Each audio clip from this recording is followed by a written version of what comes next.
말씀을 가지고 주의 나라는 영원한 나라이니라는 제목으로 말씀의 은혜를 좀 나누기 원합니다. 오늘 방금 읽었던 우리 시편은 다윗의 시편이라 불려지는 시편입니다. 지난번에 말씀드린 것처럼 시편 138편부터 145편까지 총 8개의 시편이 모두 다윗이 기록한 시편들로 구성되어 있는데 그 중에 마지막 8번째 시편입니다.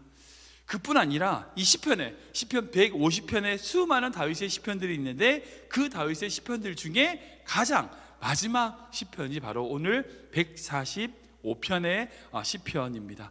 이 시편은요, 우리가 방금 불렀던 그 찬양으로 유명한 시편입니다. 1절 말씀 보시면 왕이신 나의 하나님 내가 주를 높이고 영원히 주의 이름을 송축하리이다. 이 찬양으로 고백하는 아주 유명한 고백의 찬양입니다. 근데 이 시편의 1절 말씀을 보시면 두 가지에 집중하고 있어요. 그게 뭐냐면 첫 번째로 왕이신 나의 하나님, 즉 무슨 말이에요? 하나님이 우리의 왕이시라는 거죠. 그 하나님을 내가 높이고 찬양하는데 어떻게 해요?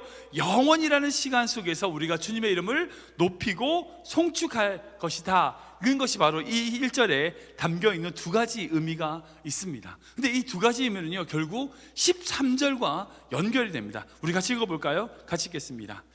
주의 나라는 영원한 나라이니 주의 통치는 대대에 이르리이다. 아멘. 즉 하나님께서 다스리시는 나라가 있다는 거예요. 나라가 있다는 겁니다. 그러니까 나라가 있으니까 왕이 있는 거죠. 왕이 그냥 있는 게 아니지 않습니까? 나 혼자 왕이라고 되는 게 아니죠. 나라가 있어야 왕이 있는 거죠. 그러니까 하나님이 다스리시는, 왕 대신 하나님이 다스리시는 나라가 있고, 그 나라가 어떻게 한다고요? 영원하며 주의 통치가 온전하게 이루어진 나라가 있다는 겁니다. 그러기에 우리가 영원히 왕이신 그 주님을 찬양할 수 있다는 거죠. 전 다윗이 정말 드리고 싶은 찬양, 이 마지막 찬양에 다 들어있다고 생각이 들어요. 20세기 최고의 설교가라 불리는 스펄전 목사님, 여러분 들어보셨을 거예요. 그 스펄전 목사님께서 오늘 읽은 이 시편 145편을 다윗의 찬송시 중에서 최고의 찬송시라고 극찬을 했다고 합니다. 다윗이, 스펄전 목사님이 이 다윗의 여러 시편들 다 귀하지만 그 중에 가장 귀한 찬송의 시가 바로 이 시편 145편이다 라고 이야기했다고 합니다. 정말 뜨거운 심령과 조용한 묵상, 정말 뜨겁지만 정말 깊은 묵상과 그리고 하나님의 은혜의 진짜 은혜를 체험한 사람만이 들을 수 있는 찬양이 바로 이 찬송 시편 145편이다 라고 이야기했다고 하더라고요. 정말 그런 것 같습니다. 우리가 어떤 환경과 상황일지라도요, 진정한 왕이신, 우리의 왕이 되신 주님을 바라보고 그분만을 높이고요, 그분의 다스림을 찬양하는 것, 이것이 바로 우리의 찬양이 되어야 될 줄 믿으시기 바랍니다. 그럼 구체적으로 다윗이 지금 무엇을 찬양하고 있는가, 어떻게 찬양하고 있는가, 이 시편의 세 가지를 한번 좀 살펴보기를 원합니다. 다윗은 먼저 지금 무엇을 찬양하느냐면 바로 주께서 행하신 것들을, 그 행하신 일들을 찬양하고 있다는 겁니다. 우리 3절과 4절 말씀 읽어보겠습니다. 시작. 여호와는 위대하시니 크게 찬양할 것이라. 그의 위대하심을 측량하지 못하리로다. 대대로 주께서 행하시는 일들을 크게 찬양하며 주의 능하신 일을 선포하리로다. 아멘. 다윗은 지금 제일 먼저 하나님을 찬양하는 이유, 그 이유가 무엇이냐? 바로 하나님께서 우리를 위하여 여러 가지 행하신 일들을 인함으로 말미암아 우리가 그 다윗이 찬양한다 라고 고백하고 있어요. 여러분들 아시겠지만 다윗의 인생은요, 파란만장한 인생입니다.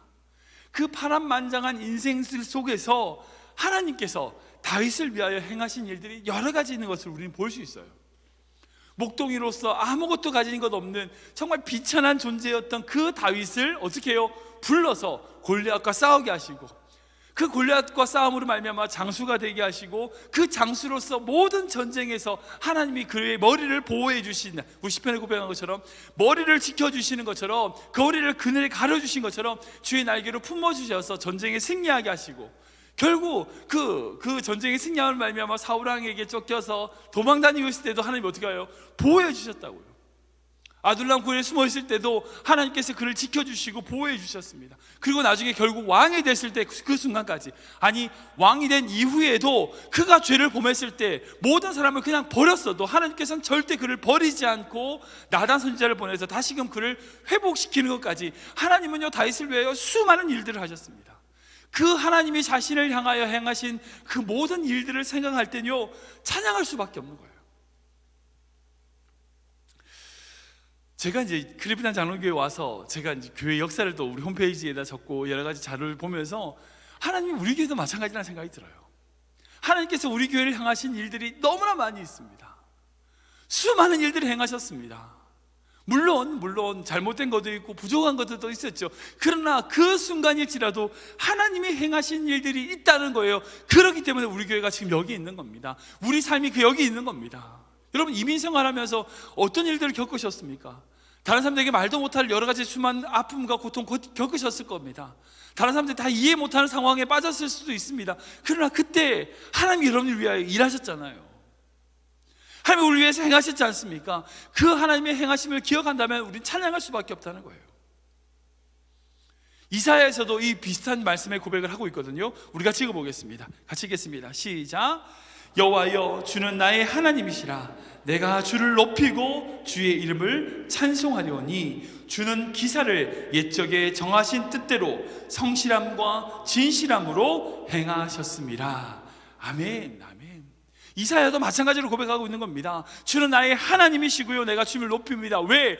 나를 위하여 행하신 기사와 이적과 행하신 것들이 성실하고 진실하게 우리 이스라엘 백성을 위하여 자신을 위하여 행하셨다는 겁니다. 여러분 우리가 찬양해야 될 일은 바로 여기 있습니다. 지금도 우리 하나님은 우리 위해 일하시는 분이십니다. 우리가 보지 못하는 곳에서, 우리가 알지 못하는 곳에서 우리를 위해 일하시는 분이라는 겁니다. 우리가 그것을 믿고 나아갈 때에 우리는 하나님을 찬양할 수밖에 없는 거예요. 두 번째로 다윗이 찬양하는 이유에 대해서 뭐라고 고백하냐면 바로 주의 인자하심을 찬양한다는 거죠. 인자하심을. 우리 8절과 9절 말씀 읽어볼까요? 같이 읽겠습니다. 여호와는 은혜로우시며 긍휼이 많으시며 노하기를 더디하시며 인자하심이 크시도다. 여호와께서는 모든 것을 선대하시며 그 지으신 모든 것에 긍휼을 베푸시는도다. 아멘. 지금 다윗이 하나님을 찬양하는 두 번째 이유에 대하여 고백합니다. 그것은 바로 그분의 성품을 인함입니다.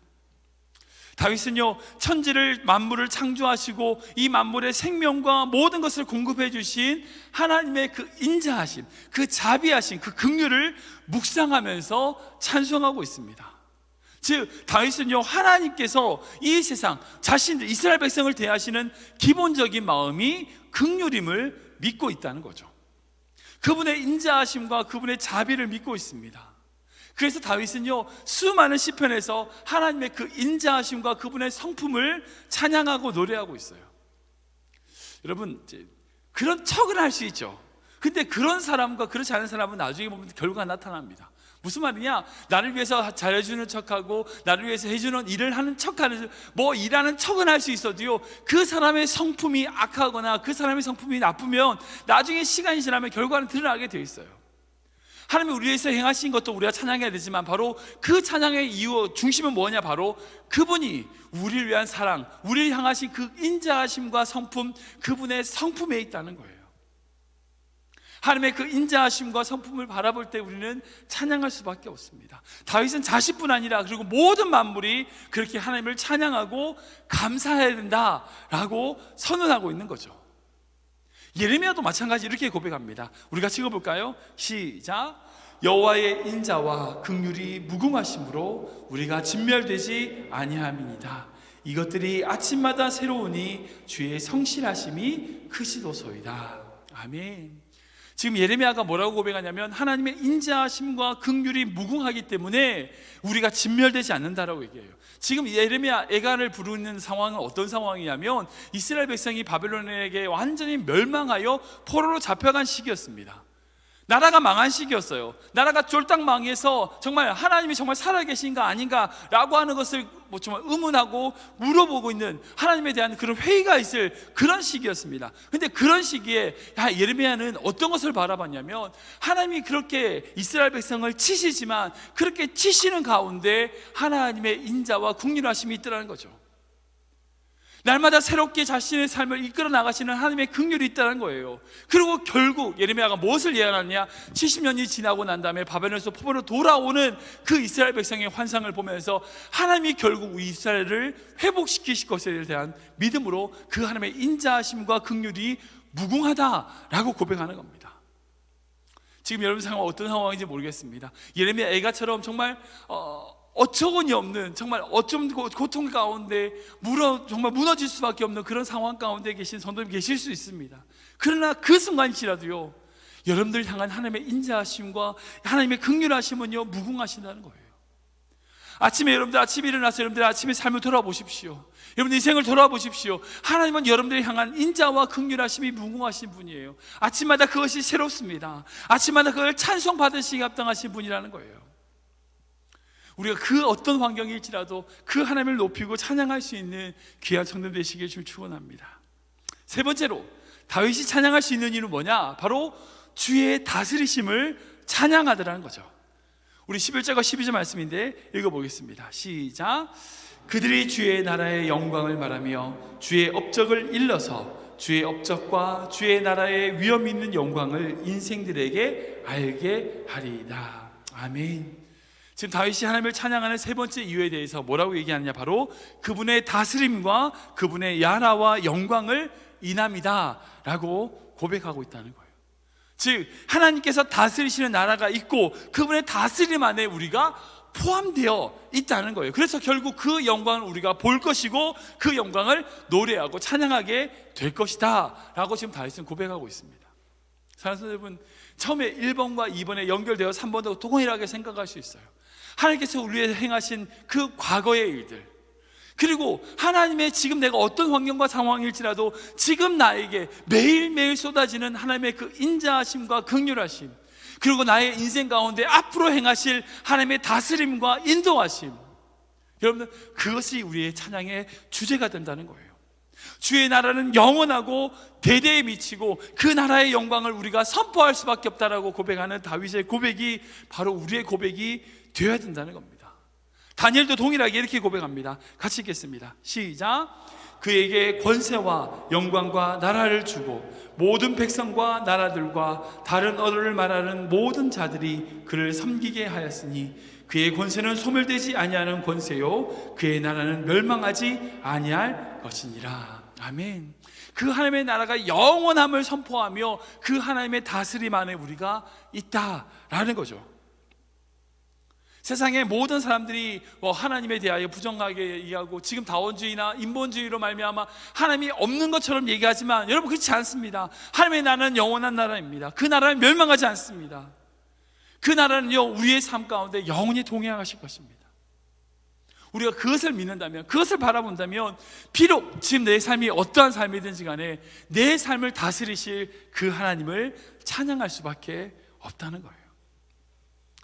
말씀을 정리하겠습니다. 이 시편은 다윗의 시편이지만 제가 전에 말씀드린 것처럼 시대적으로는요 바벨론 포로 이후에 편집된 시편입니다. 그러니까 바벨론에서 돌아온 이스라엘 백성들이 마지막 시편 5번째 권을 편집하면서 모으면서 다윗이 했던 그 예전에 했던 다윗의 찬양들 중에 8개를 골라서 제일 마지막에 이렇게 편집해 놓았습니다.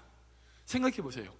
바벨론에서 포로로 돌아온 이스라엘 백성들이 정말 부르고 싶은 찬양이 뭐였냐는 거예요. 바로 그 찬양을 담아놓은 겁니다. 바벨론에서 돌아와가지고 그렇게 70년 동안 예배드리지 못했던 이스라엘 백성이 예루살렘 성전 앞에서 모여서 예배했을 때 그 느헤미야 말씀 보면 막 울면서 예배를 하잖아요. 그렇게 예배하고 찬양했던 그 이스라엘 백성들이 정말 드리고 싶은 찬양이 뭐였냐는 거예요. 왕이신 나의 하나님, 내가 주를 높이고 영원히 주의 이름을 송축하리이다. 그의 나라는 영원한 나라이며 내 삶 가운데 다스리시는 하나님이십니다 라고 고백하는 겁니다. 우리가 어떤 환경과 상황일지라도 결코 삶이 무너지고 마음이 무너지는 어떤 문제가 있다 할지라도요 우리 하나님은 찬양받으시기에 합당하시다 라고 노래하는 것, 여러분 그 이스라엘 백성이 불렀던 찬양이 우리의 찬양 되시길, 여러분들 인생의 찬양이 되길 주님의 이름으로 축원합니다.